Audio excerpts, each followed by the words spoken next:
नमस्कार, आपका स्वागत है हमारे चैनल द फार्मा कोर्स 2.0 पे।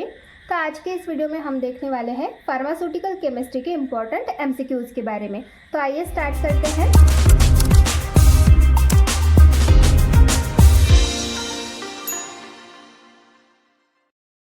MCQ number 1, lead acetate cotton plug is use in limit test for arsenic for which of the following.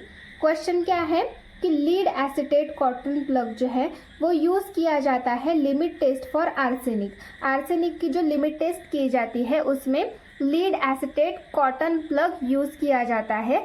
किस लिए यूज़ किया जाता है? For which of the following, हमें ऑप्शंस दिए गए हैं, उनमें से किस चीज़ के लिए आर्सेनिक के लिमिट टेस्ट में lead acetate cotton plug use किया जाता है, ये यहाँ पर हमें पूछा गया है। ऑप्शंस दिए गए हैं, A to permit release of phosphine gas, B to allow uniform passage for arsenious gas form, C to avoid passage for hydrogen sulphide gas, D to improve the efficiency of reaction. तो जो limit test होती है arsenic की, वहाँ पर cotton plug जो है, lead acetate का कॉटन प्लग जो है वो अटैच किया जाता है, यूज़ किया जाता है। किसके लिए? जो हाइड्रोजन गैस है, हाइड्रोजन सल्फाइड गैस है, उसको अवॉइड करने के लिए, उसका जो पैसेज होता है वो रोकने के लिए ये जो कॉटन प्लग है ये यूज़ किया जाता है। तो यहाँ पर आपका सही आंसर आएगा option number C, to avoid passage for hydrogen sulphide gas. सही आंसर कौन सा है? Option number C. Then next है MCQ number 2. In the limit test for lead present as impurity is extracted by using. तो यहाँ पर क्या पूछा गया है कि लीड की जो लिमिट टेस्ट होती है वहाँ पर लीड एज अ इम्प्योरिटी करके प्रेजेंट रहता है, तो वो क्या यूज़ करके एक्सट्रैक्ट किया जाता है, ये यहाँ पर हमें पूछा गया है। ऑप्शंस दिए गए हैं, उनमें से कौन सा ऐसा सब्सटेंस है जिसको यूज़ करके लीड को एक्सट्रैक्ट किया जाता है। तो ऑप्शंस देख लेते हैं, A barium sulphate, B dithizone solution, C silver nitrate, D sodium phosphate. तो जो लीड है वो डाइथाइजोन सॉल्यूशन, इसका यूज़ करके एक्सट्रैक्ट किया जाता है। तो यहाँ पर आपका सही आंसर आता है option number B. Then next है MCQ number 3.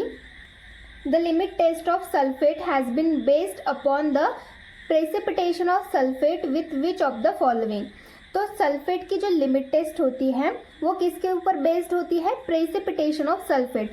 सल्फेट का यहाँ पर प्रेसिपिटेशन होता है with which of the following, मतलब कौन सा ऐसा कंपाउंड है जिसके साथ रिएक्ट होने के बाद सल्फेट का प्रेसिपिटेशन फॉर्म होता है सल्फेट की लिमिट टेस्ट में, ये यहाँ पर हमें पूछा गया है। ऑप्शंस दिए गए हैं, A barium chloride and silver chloride, B silver nitrate and hydrochloric acid, C barium chloride plus hydrochloric acid, D silver chloride and sulphuric acid. तो लिमिट टेस्ट ऑफ सल्फेट के बारे में देखें तो सल्फेट को किसके साथ रिएक्ट किया जाता है? बैरियम क्लोराइड के साथ। बैरियम क्लोराइड, वहाँ पर हाइड्रोक्लोरिक एसिड भी प्रेजेंट होता है। तो बैरियम क्लोराइड के साथ जब इसको रिएक्ट करते हैं, सल्फेट को रिएक्ट करते हैं, तो वहाँ पर हमें सल्फेट का प्रेसिपिटेशन मिलता है। तो यहाँ पर आपका सही आंसर क्या आएगा? Barium chloride and hydrochloric acid, option number C, ये आपका सही आंसर होगा। देन नेक्स्ट है MCQ number 4. Chemical formula for bleaching powder is. तो ब्लीचिंग पाउडर के लिए केमिकल फॉर्मूला क्या होता है, ये यहाँ पर हमें पूछा गया है। तो ऑप्शंस दिए गए हैं, ए CaClO2, बी CaClO4, सी CaCO3, डी Ca2CO3। तो ब्लीचिंग पाउडर का जो केमिकल फॉर्मूला होता है वो होता है CaClO2।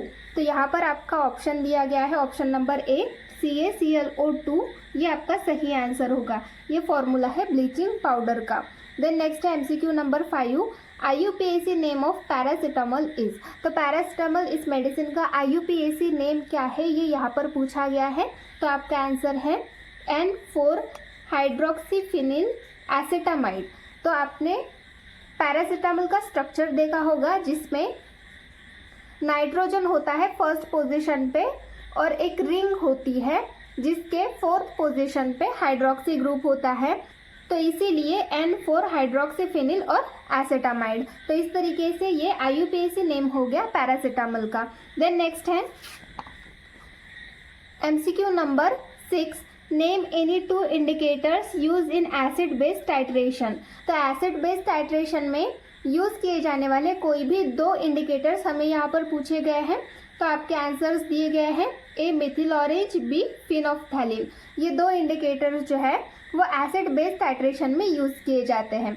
देन नेक्स्ट है MCQ number 7, right the use and storage condition for oxygen. Oxygen के यूजेस क्या है और उसकी स्टोरेज कंडीशन क्या है, ये यहाँ पर हमें पूछा गया है, ये यहाँ पर हमें लिखने के लिए कहा गया है। तो ऑक्सीजन के यूजेस अगर हम देखें तो इसेंशियल टू रेस्पायरेशन। तो रेस्पायरेशन करने के लिए ये इसेंशियल होता है। हम सांस लेते हैं तो हम क्या इनहेल करते हैं, ऑक्सीजन इनहेल करते हैं, जो कि हमारे सिस्टम के लिए एक इम्पॉर्टेंट कंपाउंड होता है। देन नेक्स्ट है सेकेंड, यूज एज मेडिसिन। तो एज अ मेडिसिन करके भी यूज़ किया जाता है। जब किसी को सांस लेने में तकलीफ होती है तो ऑक्सीजन का यूज़ किया जाता है।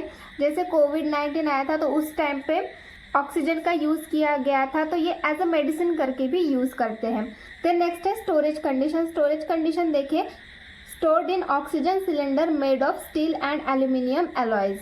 तो ये ऑक्सीजन सिलेंडर में स्टोर किया जाता है। ऑक्सीजन कहाँ पर स्टोर होगा, सिलेंडर्स होते हैं ऑक्सीजन के, उनमें स्टोर होता है, जो कि स्टील या फिर एल्यूमिनियम एलॉयज से बने हुए होते हैं।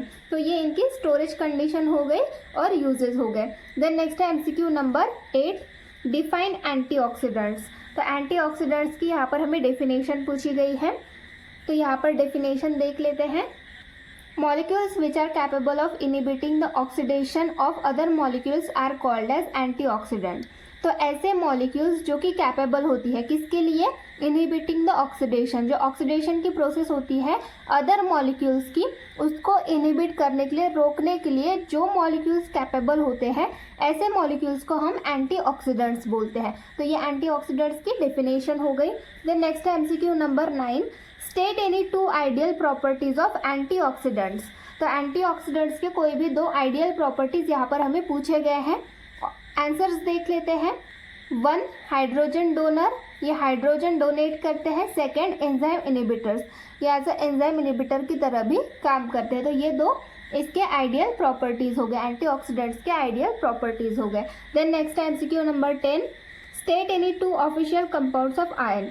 तो आयन के कोई भी 2 ऑफिशियल कंपाउंड्स के बारे में यहाँ पर हमें लिखना है। तो देख लेते हैं। सबसे पहला है फेरस ऑक्साइड, दूसरा है फेरिक ऑक्साइड। तो इस तरीके से ये कंपाउंड्स हो गए आयन के। देन नेक्स्ट है MCQ number 11, define Levi's acid. तो लेविस एसिड की यहाँ पर हमें डेफिनेशन लिखनी है। तो डेफिनेशन देखते हैं। An acid which is an electron pair acceptor called as Lewis acid. तो ऐसा एसिड जो कि इलेक्ट्रॉन पेयर को एक्सेप्ट करता है, जो इलेक्ट्रॉन पेयर्स होते हैं उसको एक्सेप्ट करने वाले जो एसिड्स होते हैं उनको हम लेविस एसिड बोलते हैं। देन नेक्स्ट है MCQ number 12, define Lewis base. तो लेविस बेस मतलब क्या होता है, इसकी डेफिनेशन हमें यहाँ पर देखनी है। तो डेफिनेशन देखते हैं। A base is an electron pair donor and which have unshared electron pair to share with proton. तो ऐसा बेस जो कि as a electron pair donor की तरह काम करता है, वो इलेक्ट्रॉन पेयर्स को डोनेट करता है। Which have unshared electron pairs, उसके पास कुछ अनशेयर्ड इलेक्ट्रॉन पेयर्स होते हैं।